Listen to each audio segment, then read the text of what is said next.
பரவாயில்ல, பெயினே இல்ல sir. Okay. நல்லா தூங்குறேன். முதல்ல தூங்கவே மாட்டேன். நைட்ல சரியான பெயினா இருக்கும், படுக்கவே முடியாது. இப்பெல்லாம் நல்லா டீப் ஸ்லீப் போயிடுறேன். தலை சீவுறதெல்லாம் முடியுதுங்களா bro? நல்லா இத பாருங்க, இந்த கையை என்னால தூக்கவே முடியாது சார். இந்த பக்கம் கொண்டு வரவே முடியாது. இந்த காதை தொட முடியாது. இந்த காதை தொடுறேன், தலை சீவுறேன், நானே குளிச்சுக்கிறேன், நானே எல்லாம் பண்ணிக்கிறேன். ஓகே. அந்த எக்ஸர்சைஸ்லாம் சொல்லி கொடுத்தாங்க இல்லையா? எக்ஸசைஸ் சொல்லி கொடுத்தாங்க, அதைய பண்ணிட்டே இருக்கேன். எக்ஸசைஸ் பண்ணிட்டு இருக்கேன். எக்ஸர்சைஸை விட்டுறக்கூடாது, ரெகுலரா ஃபாலோ பண்ணுங்க. Okay sir. முடிஞ்சா வாரத்துக்கு ஒரு நாள் வந்து ட்ரீட்மெண்ட் எடுத்துட்டு ஓகே சார், அந்த எக்ஸர்சைஸும் அப்டேட் பண்ணிட்டு போயிருங்க. ஓகே சரிங்களா? Sir, okay sir. வேற எதுவும் சந்தேகம் இருக்குங்களா? வேற சந்தேகம் எதுவும் இல்ல சார். நான் கண்டிப்பா வருவேன், வந்து பண்ணுவேன்.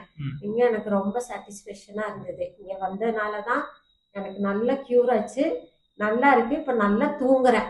முதல்ல தூங்கவே மாட்டேன் சார், தூக்கமே வராது. இப்பதான் நான் நல்லா தூங்குறேன். இங்க வந்துட்டு போய் 21 days வந்ததுக்கு அப்புறம் பெயின் நல்லா கம்மியாகி நல்லா இருக்கு. Okay okay sir, thank you sir, thank you sir.